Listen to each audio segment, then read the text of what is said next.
Success is supposed to taste sweet.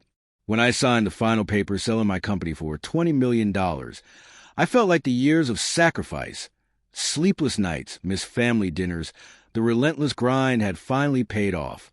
My wife, Claire, had been by my side through much of it, and I thought this was our moment. Our future was secure, our lives about to open into a new chapter of freedom.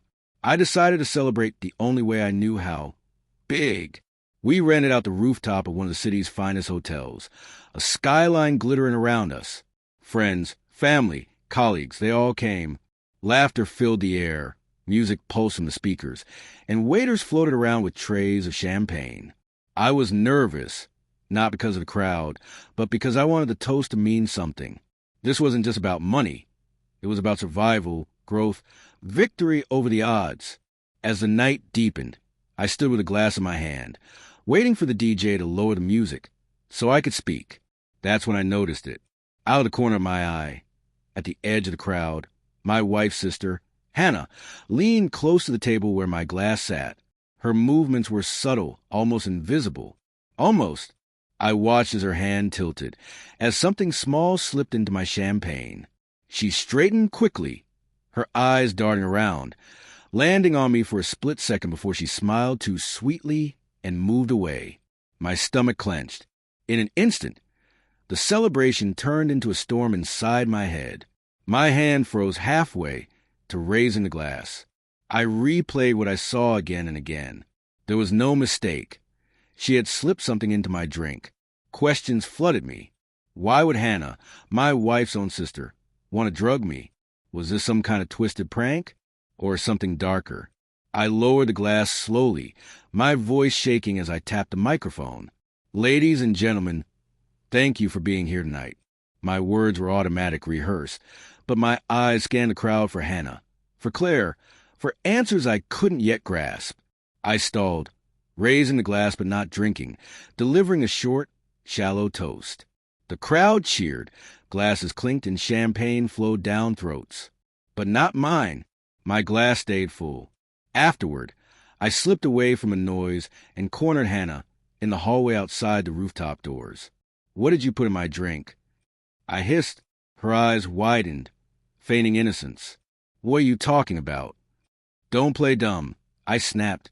I saw you. What was it? She hesitated. Her lips parted, but no words came. Her silence was louder than any confession. Before I could push further, Claire appeared, her smile bright for the party, but her eyes sharp when she saw us. What's going on here? I turned to her, my chest pounding. Tell me why your sister was slipping something into my drink.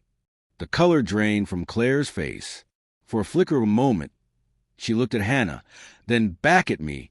Something unspoken passed between them, a secret too heavy for words. My world tilted. Don't be ridiculous, Claire said finally, her tone too smooth, too practiced. You must have been mistaken. Hannah wouldn't do something like that. But Hannah's silence betrayed them both. I walked back into the party, my mind racing. $20 million. That was the key. My sale had changed everything, not just for me, but for anyone who thought they could benefit from it.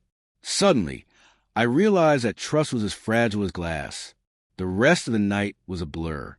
I smiled when I had to, shook hands, accepted congratulations. But every time my eyes landed on Claire and Hannah whispering in the corner, my heart turned colder. Later, when the guests had left and the rooftop lights dimmed, I confronted Claire alone in our suite. Was this about the money? I asked quietly, were you planning to get rid of me? She froze. For a long moment, she didn't speak. Then she whispered, you don't understand. Make me understand. I pressed. Her tears came then, but they didn't move me. It wasn't supposed to be like this, she admitted. Hannah thought, if you were out of the picture, everything would be easier. Easier. The word echoed like a gunshot. Easier for her. Easier to take what I had built, to carve me out of my own success. I stared at her, the woman I had trusted with my life, realizing she had stood by silently while her own sister plotted to destroy me.